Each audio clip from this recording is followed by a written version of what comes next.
pretend that the world is already what we want it to be or where we want it to be, or that we are automatically where we want to be. We have to work with what is and work on it to create what will be. But we also have to believe that what will be is possible. And it is only possible if we do our work, each one of us individually. And the work is different for each person.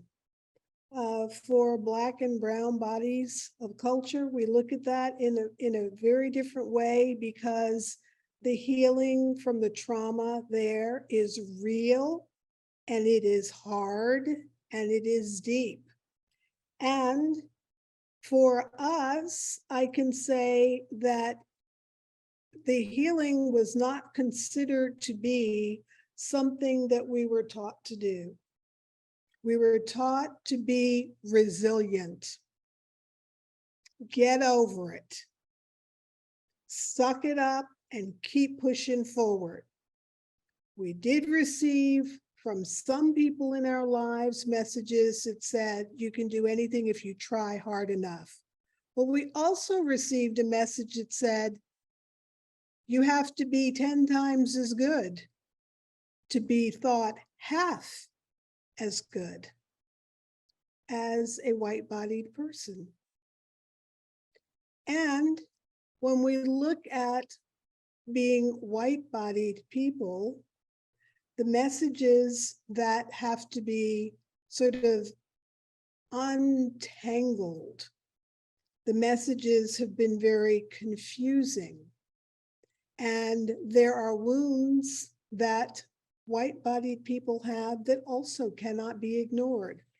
And I talk about this all the time, and people just don't get it, but I think that you all will. You cannot do horrific things to human beings and that not do something to you. And that gets carried forward in your DNA. So the old argument that used to fly when people would say, do I look like I had slaves? Do I look like I'm a homophobic person? I'm a Christian. I would never say anything bad about anybody else who has another religion. As long as you believe in God, it's okay. But Jesus Christ is the only one that is a true Lord and Savior. Okay, so there's all of that. And what we do under the guise of, I didn't do it personally, but you know what? It's in your blood, it's in your body, it's in your being. And anyone who wants to go out into this world and make a difference without examining all of what's there will eventually stumble and fall and not want to get back up.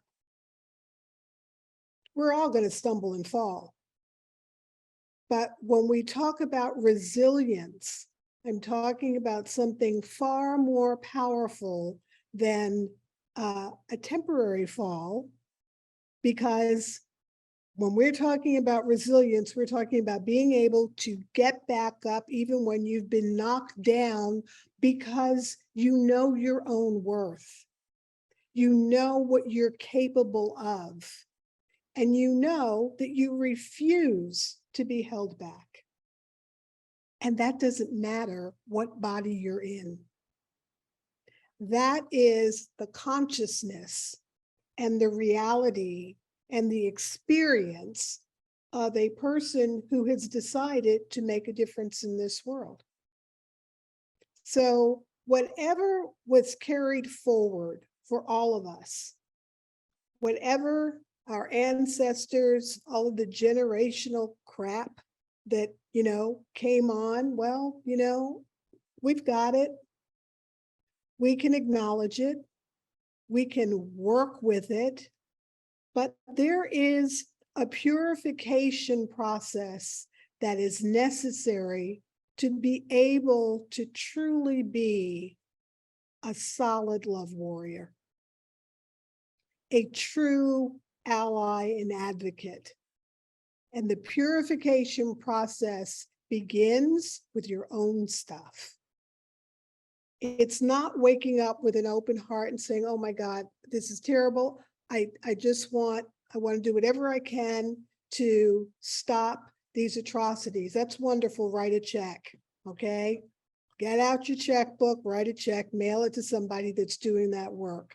But if you're going to be in conversations, if you're going to be around groups of people, if you're raising children, if you're living in a community where you're just at a point where you're saying, not on my watch, the purification of your own being, the removal of the agendas that will hijack your work towards trying to move forward, the recognition of shame, blame, and how fear, all of those things, and particularly within your type structure, how that will mess you up.